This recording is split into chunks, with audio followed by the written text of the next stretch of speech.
Here, Cambodia with the second pick with the red side. They are going to try their best to, I think, ban that Joy out. But Indonesia, knowing that Cambodia has played this Leomord yesterday and was absolutely lethal on it, they decide to ban the Leomord, take it out of Cambodia's hands. But Cambodia is already going for a very interesting strat. Since that game where Deja absolutely popped off, we've always seen that the red side has banned the Joy instantly. Cambodia's left that open for now. Is this hinting at a fact that maybe Cambodia, they were able to utilize it really well? Maybe they're able to counter it as well. Perhaps. I mean, for now, we don't really have a solid, a very effective counter. So we'll have to see. They have banned away that Fanny because it's a signature pick for Taz on the side of Indonesia. But for the Indonesians, they have banned away that Diggy as well. This is a very common strategy these days. Pick or ban it.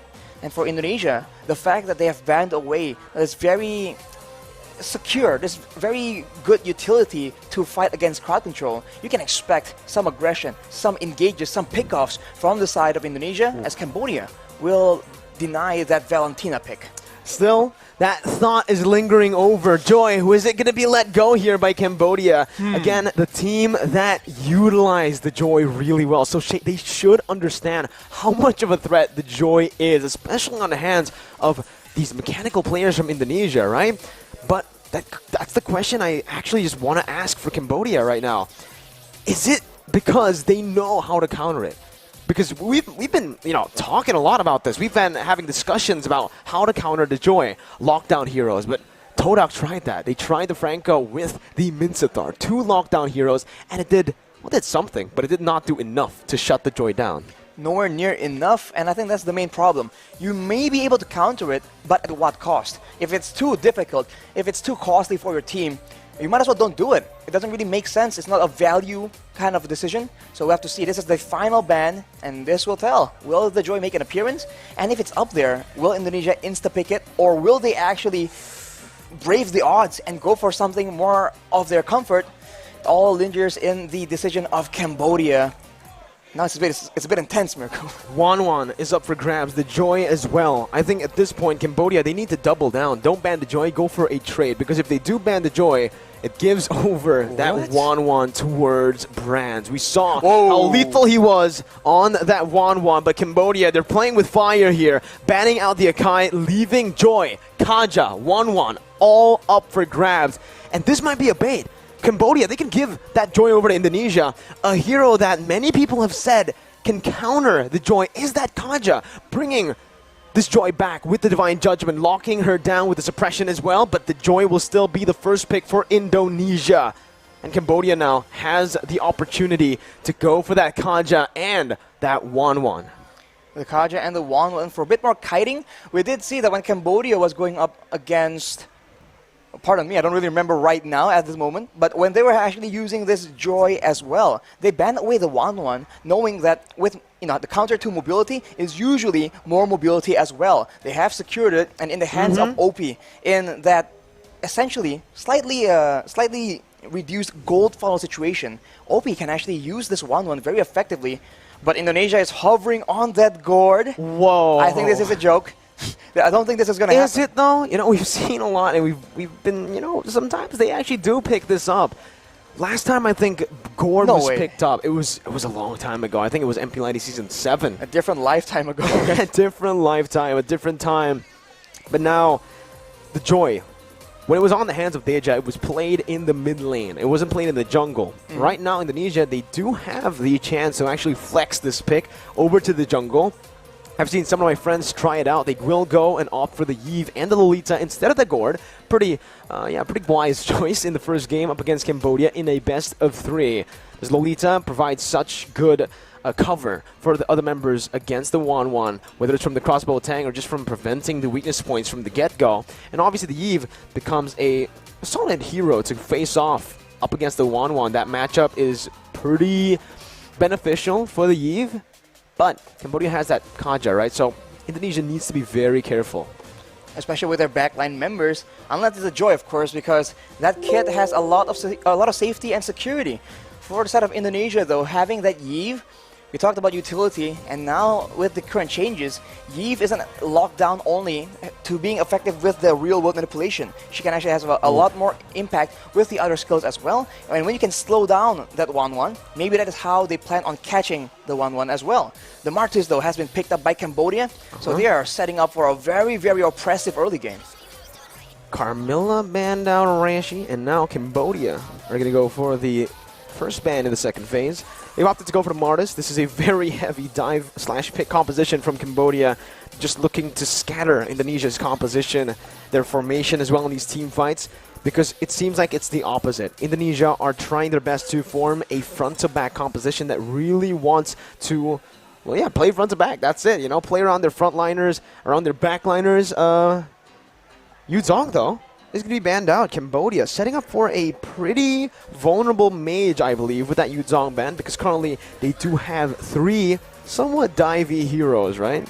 Yeah, it's interesting right now because for Cambodia, if they are afraid of a dive, they're going to pair a long-range mage along with a Martis, Kaja, and 1-1. It doesn't really make sense on paper, but of course, when it comes to Cambodia, they usually have something just hidden up their sleeve, man. They were the ones coming out with that Joy pick as well. So we'll have to see from Indonesia what will be their response.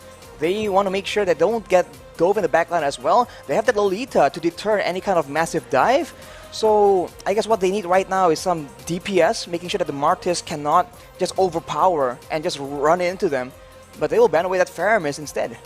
See, that's why I was kind of confused with the ban towards Yuzong, right, for Cambodia. It definitely sets up for a mage like Farsa to come through for Cambodia, but I would have expected that Yuzong ban to come from Indonesia with the Yve, with already somewhat of a front-to-back composition. But I think at this point, Cambodia really needs to stop brands from doing something, right? And on the 1-1, you want to just ban the Irithel. Irithel just becomes such a good pick up against the 1-1, but the Leslie actually gets banned out, leaving the Irithel up for grabs for Indonesia, which is interesting. I think we see a similar quote-unquote tactic used by the Philippines, having a Yve and an Irithel against the 1-1. We saw it, I think, in game number 1 in the earlier match.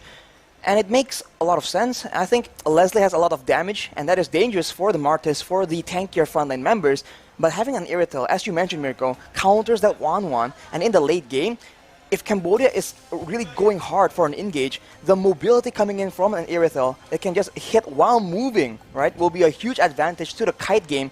And looking at Indonesia right now, with a Yve, it's going to be very difficult to run away or towards the Indonesian side. I think at this point, Indonesia needs to choose whether they want to ban out the mid lane or that XP lane. They decide to go for a Lunox ban, which is interesting, but it does signify again that Indonesia might want to go for a sustainable XP laner, a Uranus, an Esmeralda. Fredrin? I think the Uranus becomes a solid choice up against a 1-1. You're really good at sustaining, even up against that crossbow of Tang. But Cambodia here, it's their chance to pick first here. First pick over to Cambodia in the second phase. Ooh, hovering over a lot of very interesting heroes, but I do believe... all the choices. All the choices, yeah. I think the Lapu makes a lot of sense, but if they really want to try to lock that Joy down, the Jawhead's alright. I mean, we haven't seen it so far. Technically, your unstoppable force does follow through on every single dash, right? It can really follow you in. But they will decide to go for the safer option. You know, Jawhead in the XP lane, maybe a bit too aggressive, especially considering that they don't know who that Jawhead's going to be laning up against. So they go for the safer pick right now, and Indonesia can respond with an XP laner like, well, you know, it's Psychots. Paquito, Benedetta. These are the 2 heroes he's known for back in the MDL. I think Paquito was the option that the Philippines opted for eventually in the hands of Papadap. Dap. Mirko. Okay. Some character development from Mirko right here. But the Paquito with the knockout strikes can be a big problem for Cambodia if they are trying to funnel in to, you know, pile up that follow-up. It will be the Benedetta having that electric final blow with the Petrify combo. And of course, Brands on that Melissa yet again. We have seen how slippery he can be with that getaway. And now for Cambodia, one final pick. I think crowd control is definitely something they want to go for. And some range would be very, very beneficial because they're up against so much range right now. Forget slippery, man. When I think about when I think of Brands as Melissa, I think just sustain, because at one point up against Philippines, he was standing still. He was just hitting. He just found that opportunity, found that open space to actually go for that Inspire. And that's what you can expect from Brands. He likes to make these crazy plays happen. It doesn't matter that he dies sometimes, as long as he dishes out enough damage for his team to be enabled. But Cambodia now, ooh. All right. That's a solid pickup for Cambodia. Now, this is pretty scary for both teams. I think for the draft, this is, for me, I think both teams have drafted themselves a really solid composition. It's just gonna come down to the execution. I would agree, but I think considering the fact that Cambodia is so CC reliant and Indonesia has a hero that is notorious for just ignoring, shrugging off crowd control, I think they have a slight advantage, although it does seem like Taz will be the one piloting that Joy, and that means that there will not be a Vengeance available, so the burst damage solution can still be applied by Cambodia, and that is a scary prospect, although Taz is a mechanical genius. We'll see. We saw him on the Fanny, on the Gushin, an absolutely crazy player. But from Cambodia, we've seen Deja pop off, Opie as well. So it's equal right now in the upper bracket finals on the draft. It's going to come down to how both of these teams execute their game plans, their styles. But Arashi, I asked you before the draft who you think is going to win. Now, after the drafts, tell us. All things considered, especially with the fact that the Joy is on the table, I must go with Indonesia. But of course, that Kadena pick is just so volatile, right? There's so much potential. And of course, when you're trying to match each other in the pick-off game, the Blessing of the Ocean is so annoying to deal with. I think the early game favors Cambodia quite a bit, but if they don't get rolling, man, that mid-game is dangerous from the side of Indonesia. Well, I think we are going to be ready to jump into the Land of Dawn for game number 1. Remember, ladies and gentlemen, the winner of the upper bracket finals will be the first team in the grand finals securing the top 2 position. Will it be Indonesia or will it be Cambodia? As we jump into the Land of Dawn for game number 1. Getting straight into it, and already you see a lot of emphasis in the mid lane. Wave pressure is also a big factor, especially if you want to be active in the early game. You want to get those pickoffs. It all starts with the lane. If you can push earlier, you can rotate faster and set up for those very interesting skirmishes. Although for now, we have... Here, welcome back, ladies and gentlemen, to the first game of the upper bracket finals. It's been a short delay, but here we are. Finally, we are back into the game. Thanks for waiting, ladies and gentlemen. As we can see right now, both teams still being very, very aggressive. And as predicted, the mid lane, there's just so much action here, and Psycuts wants a part of the action. Whew. Well, we'll see once again. Again, very sorry for the short delay. There was reports of an earthquake here in Indonesia. So we are going to be resuming. Again, we were just making sure nothing's going on, everything's all safe to go. Safety is #1 priority. Exactly, but now you can already see a very aggressive movement from the side of Dreams. Going to be taken down by Impunity, this roster from Cambodia. Team Cambodia strikes first in game number 1 with first blood. The Kadira, man, is just so dangerous. And the playmaking is just very subtle. The spells from this Kadira isn't exactly that flashy, so you really need to pay attention. Otherwise, Deja is going to have a great time here, and he is on that mid lane Kadira, so that's a lot more damage to think about. Here early on, you can already see as well that Brands is having a bit of trouble here, even though he is actually utilizing that turret really well to get the favorable trade up against the 1-1. This matchup, though, I do want to talk a little bit about it.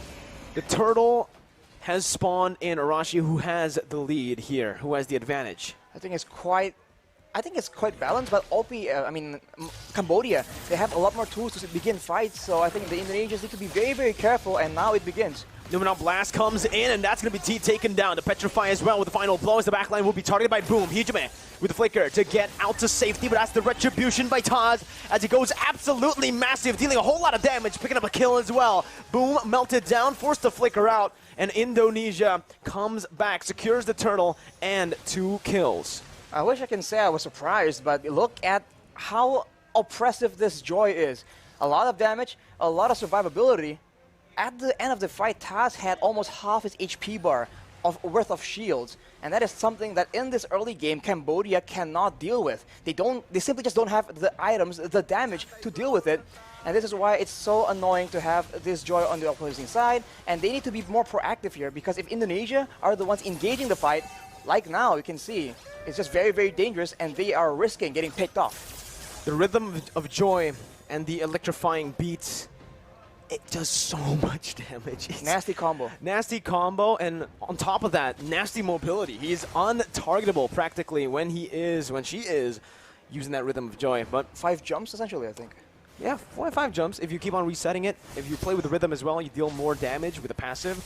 But there is another pause, it seems, that is going to be initiated from Cambodia right now, as we will see what is wrong. Again, please be patient with us, ladies and gentlemen.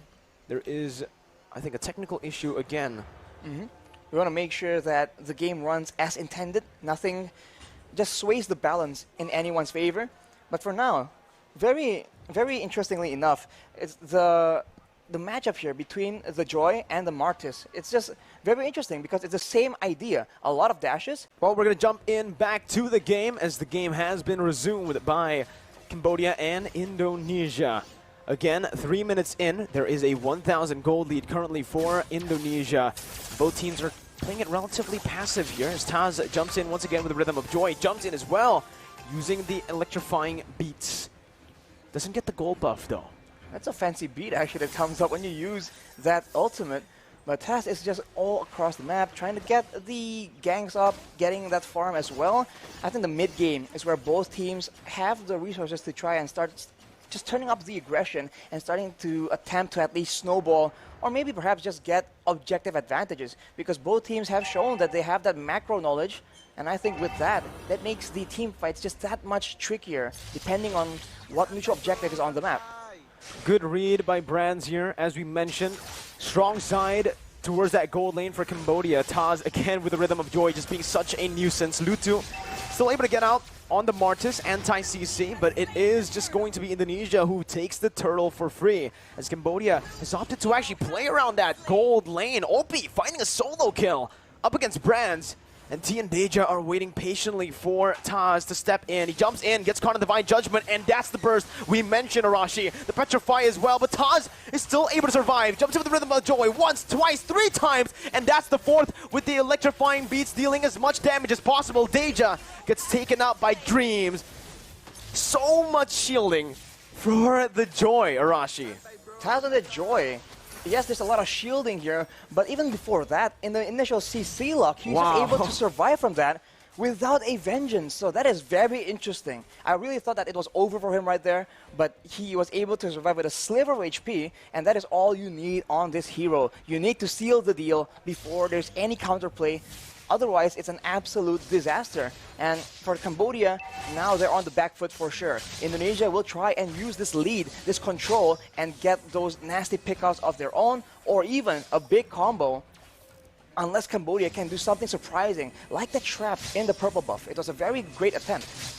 6 minutes in now, it's still a 1,000 gold lead. I feel like Cambodia, even though they've been behind, they've been losing a lot in these skirmishes, they're still keeping level head. They're really farming well, and they're trying their best to minimize that gold lead. Meanwhile, Boom actually gets a solo kill on Psychots. Deja will fall as well. It's 1-for-1 as Taz is looking for an engage. It's the conceal by T to help his gold laner Opie get out. Dreams, though, going to be brought back for Divine Judgment. That's the shield coming up, and that's going to be Opie who's looking for all the shield. That's the crossbow tang popped up. It's going to be Dreams who gets taken down, but it's going to be traded back in as Opie will fall to the hands of Brands. That's, again, Taz doing so much damage with the electrifying beats. Popping that sick beat, my man. On the sick beat, but losing the mid turret in the process. That is a very good rotation from Lutu, but you can see that the rotation game very much favors Indonesia. They're always one step ahead due to that wave clear advantage, but somehow, some way, Cambodia, they've been staying in their lanes, and eventually they are having a turret advantage, although now Indonesia has a chance to actually use that time to go for the neutral objectives. Cambodia are so good at looking for these crazy pickoffs almost everywhere on the map. But they're opting, again, to put most of their resources to play around Opie. 2-1-0 stat line currently. Still, the same stat line as Brands, but again, they are already getting that bush control around the topside river. Indonesia rotating with a similar pattern towards that top side. Lutu trying his best to just open up the map, and both teams will not decide to go in just yet. Oh, they go in for the gold buff though, but it seems to be just a small trade going on, unless Dreams goes into the bush. Uh-oh, that's going to be Dreams. A lot of resources placed onto him. He soaks in every single damage from the crossbow tang, and that's going to be Todd's caught very low. Still able to dash in with the Rhythm of Joy. That's Brands actually locking Lutu in place with his go away. Lutu finding the kill, but will fall as well to the hands of Taz, who picks up a double. Psychots now onto T, who has the Divine Judgment, will be able to pull him back into the turret. Now Boom, with Bravest Fighter, is able to dish out some damage, but Psychots gets out with relative ease on that Benedetta. Cambodia is getting some kills on the board, but they're allowing Taz to start to snowball, man. He is 3-0 right now. He has that Genius one, and he has built the Oracle very early on. It means less damage for him, but it also means that Deja as well as Tai cannot actually burst him down as reliably as they would like, and it's only going to get worse from here on out. He is already very tanky, and with the steel leg plates, that is some very efficient itemization to ensure that the damage from OP as well as Lutu and Boom can be mitigated as well. Here, again, Sheesh. it feels like Cambodia. Sheesh! Sorry, my bad. It's okay. There's also a Kalas right there from Dream, so both teams just having fun, right? Even though they're competing here in the upper bracket finals for the grand final spot, it's great to see that both teams are still enjoying their time in the Land of Dawn. Cambodia, though, however, are 3,000 gold behind of Indonesia. This will definitely impact their next few fights if they do decide to commit and fight, contest, instead of trading. Boom has already started his rotation down to that top side. Deja going to be able to catch Psychots with the Petrify. Suppression as well with Divine Judgment. Taz wreaking havoc with the Rhythm of Joy. That's the Nunon Blast placed in as well. Popped in. T going to be caught, but it's only the Roamer taken down for the XP lane. Lutu and Boom still relatively untouched. He gets the stun onto two members, but the real world manipulation is still there. Taz again jumping, weaving everywhere. Has the electrifying beats, but will not choose to use it just yet. They'll choose to go for the Lord now. 1 for 1, it still stands, but it's still Indonesia with more control. Indonesia has more control, and they are trying to use it to bait in more kills. Lutu goes in 1v3, but he will be forced to back away, and Indonesia is not risking any 50-50 in this Retribution battle. They're waiting for the right moment, and they have a structure taken on the other side of the map just for good measure. Now, with Hijumi having a glowing wand, the poke damage is going to get very, very much worse for the side of Cambodia, and that will pressure them into making these reckless engages, and perhaps that will allow Indonesia to punish it even more. As you can see, Cambodia very intent on getting this Lord. Top lane, tier 1 going to be target T, looking for that Divine Judgment, but a perfectly placed go-away is there. Taz, again with the Rhythm of Joy, soaking in so much damage, but will be caught in the Petrify. That's a shutdown over to OP, who's going massive now. Has the crossbow tang, just one more weakness point onto Dreams. But OP gets poked back. Falling back now, Dreams is looking for it. Psychots with a Petrify onto 2 in the final blow. Finds OP. It's absolutely amazing for Psychots, but the crossbow tank given over to OP, who's still able to convert it onto Dreams. 2 members falling once again. Cambodia have risen again. It's a 3 for 1. The 3 for 1, an absolute disaster for Indonesia. Taz got shut down by none other than OP, and that's a huge gold swing as the Indonesians go in for another fight.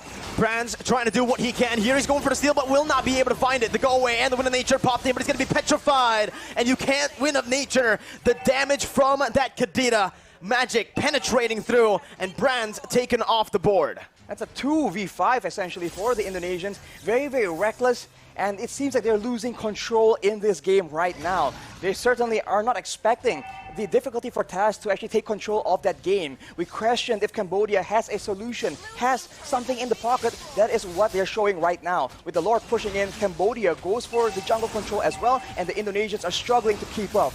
Taz, he needs to be a bit more disciplined with that Rhythm of Joy. Last time he jumped in and got caught in the Divine Judgment. That led to Cambodia getting a good fight. Concealed play. T flickering forward, not getting anyone, but that's going to be the Joy. Targeted down. Taz out instantly now as Lutu is able to disengage. A good stun from Boom to once again help the rest of the members to back off. It's another 1 for 0, Rashi. And Cambodia, it feels like they're one step ahead. It seems like now that Joy pick is actually harming the chances of Indonesia because Taz keeps going in, and overestimating the flexibility, the power of this Joy, and Cambodia is absolutely punishing it. If they take it slow, Brands as well as Hijime has enough damage to start poking around, to pressure the members of Cambodia. There's a lot of physical defense being built, but Hijime with the glowing ones ready right now can actually poke them down before Taz goes in to secure those kills. So I think they have to be more synergized in how they want to approach these fights, because right now it seems like it's very disconnected. We're seeing a lot of fights from Indonesia without the whole team, the 5 members at the same time. Ooh. Cambodia. We questioned their decision not to ban the Joy, but right now it's working to their favor as T opens up the map, forcing Dreams to back off. Indonesia zoned away from their own jungle as the orange buff will be claimed by Cambodia again.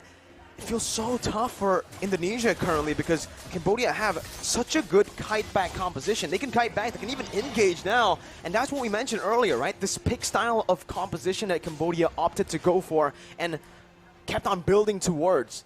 It really is looking super strong right now. Especially because early on, Indonesia has their own pressure, so Cambodia cannot synergize, cannot set up for these big ambushes. But now with the tides turned, with the gold lead in the hands of the Cambodians, they are all over the jungle of the Indonesians. The Magic Sentry will expose them for now, as Brands has picked up this Demon Hunter sword, allowing him to maybe be a bigger threat towards the tankier members. Ooh, that was such a risky move by Taz. Man, he dashed towards T on the Kaja. But he knows exactly what's going to happen there. He knows that T won't be in range after he uses the Rhythm of Joy. But it's just pretty stressful for me to watch. Again, very aggressive moves. That's not quite necessary for Taz. So maybe this is just his character, his killer instinct, his mechanical skill wanting to be used. But now Psychos is being targeted. Uh-oh, Psychos going to be caught. Doesn't get the eye for an eye, but he gets the Petrify. Now the final blow as well. Caught. No crossbow tang used just yet. Indonesia decided to look for a trade here on the Lord. Look for Retribution. Taz gets it, but he's going to be caught there. Brands with a brilliant disengage. Crossbow tang still ready. Opie pops it in. Winter Truncheon by Taz now. Caught in the midst of it all. Jumps in. Back and forth once again. Taz gets out. It's a good trade. Psychos traded in for the Lord for Indonesia to stay in this game. Wow, that mobility, man, is just so tough to deal with. Cambodia, with 4 members, were unable to get that pickup onto Taz, and now Hijime has built a Winter Truncheon as well, so the dive is just less effective. Uh-oh, Dreams caught Taz doing so much damage. Taz is absolutely a monster here. He's still able to survive, buying so much time, and it's a 1-for-0, 1-for-1 here. Everybody's low, 2-for-1, as that's a kill taken by Brands. 2 members low from Cambodia. The Enhanced Lord marching top. And it does seem like we're going to get a replay here, Arashi. What happened in this team fight? Cambodia going for the aggression, crowded around together, and the AoE coming in from Hijime is something that they are not taking into consideration. What? They get very, very low, but now another fight is breaking up in the bottom, in the actual real game time. Hijime, apparently, a bit too aggressive, overstepping his boundaries there in the enemy jungle. But it's all good for Indonesia still. Even though they lost Hijime, they were able to find a few trades on the board. Tier 2 in the top lane, mid lane, and even in the bottom lane, equalizing the turrets here for themselves. But the Tier 2 hasn't fallen in that bottom lane just yet. I'm questioning a bit how the Winter Truncheon is the option that Hijime is building for, because I think even if he does survive with the Winter Truncheon, that means that the whole roster of Cambodia will be on him when he gets out of it. I thought he would opt for something a bit more kite orientated, but now he has that double wand combo along with the Divine Glaive. That's more than enough damage, and he will be one of the main targets for the side of Cambodia. But keep in mind, Cambodia are just stacking up that magic resistance. 2 Radiant Armors already built, Oracle for Boom as well. That will mean that the bulk of the damage will need to come from Brands and Psychots. We'll have to see, can that win condition be completed, achieved by the Indonesians? Well, they're already popping that Conceal. Dreams looking for the plays, opens up the map. T there, doesn't choose to go for the Divine Judgment just yet. Deja gets out with the Odyssey. Ludu still soaking in a lot. Opie Psychos trying his best to look for it. Psychos tries to cut the wave there, but it's not going to be able to happen. T gets a Divine Judgment, but Psychos once again is going to be able to jump in. Winter Nature popped in by Opie, who's going to be massive here. Has a lot of room to play with. Boom jumps in. Brands gets stunned, but has the Winter Nature. Opie still in the back line, still hitting. Has it, having the crossbow tang. Will try his best to look for all the weakness points, but it's going to be reset once again as Taz finds the shutdown onto Lutu. Cambodia on the back foot. 2 members alive. for Indonesia. It's just Psychots who gets taken down. OP once again trying to make the miracle play happen as he looks for the crossbow. Tang, he finds it. Dreams gonna be taken down. Taz as well, but a winner crunching is there for Taz. Didn't know last, but OP is still kiting, still saving Cambodia from getting the amazing defense. Boom, now chasing for a kill. Real manipulation is being popped, but the OP will be there to zone them all away. And this is the story of the game right now. If Indonesia can get pickups of their own, they have an advantage. Let's take a look at that replay once again. Cambodia going in aggressively, but then being counter-engaged, and Psychots and Taz diving towards the backline, zones everyone away until Boom comes in, and OP realizes there's a chance here. He goes back in for the outplay, gets that crossbow of Tang, and that is how dangerous Cambodia is, even on the back foot. Oh my god, that was a 2v4, and OP continues to surprise us from last 2021 MSC to now. They're able to find the Lord because of that play, that defense that went so well for them. They punished Indonesia all on the back of OP in the late game. Even up against Dreams, when he popped that shield, he was able to maneuver away behind the shield. This is why this composition is so dangerous. Every single member, every single hero on the side of Cambodia can make the plays happen. Whereas for Indonesia, it's about unity. It's about synergy, playing as 5, because otherwise, alone, the Yves, the Lolita, the Melissa, they cannot make these plays happen alone. Even Taz right now is being completely countered. They need to play around each other and get that united team fight to get that victory. 18 minutes in, this is still an enhanced Lord though that Cambodia took. They couldn't risk waiting for that 18-minute mark for the evolved Lord to spawn. It's them now trying their best to micromanage the waves. Taz, very risky play again, walking in front of that Kaja. T's been absolutely solid with his Divine Judgments. Both teams are opting to play it still very slow, building those waves up for Cambodia to crash and siege. Not to mention, T has the flicker, so beware of that flicker Divine Judgment combo. But here we go. Cambodia sieging away, and look at T. T looking for it now, gonna get stunned up. Not able to find a Divine Judgment. That's the Petrify onto one member. Deja is the only one caught there. The real world inflation instantly cancelled out, and Indonesia opts to clear out the Enhanced Lord first. Bottom lane gonna be targeted here. That's gonna be an amazing winner structured by Hijime to escape from the Divine Judgment threat. Lumina Blast now onto one member. It was dodged away by Lutu and Boom, who's now caught in the base. Immortality still available. 1 for 0 right now for Cambodia. Boom getting out. Taj jumping in, looking for some damage. Not able to connect on the second Rhythm of Joy, and Cambodia will try their best to look for another push. Hijime has the Holy Crystal, so that's a lot of damage. He is the main wave tier 2 right now, but Psychos goes in. Final blow used up. Deja gonna be caught there, but still is able to run away with the oddity. Psychos gonna be taken down. The crossbow Tang, massive. OP is absolutely overpowered. The real world manipulation and desperation. Boom gonna be caught. Immortality's popped in. Lutu looks for the base, and Cambodia gets the first game in the series. Another massive victory.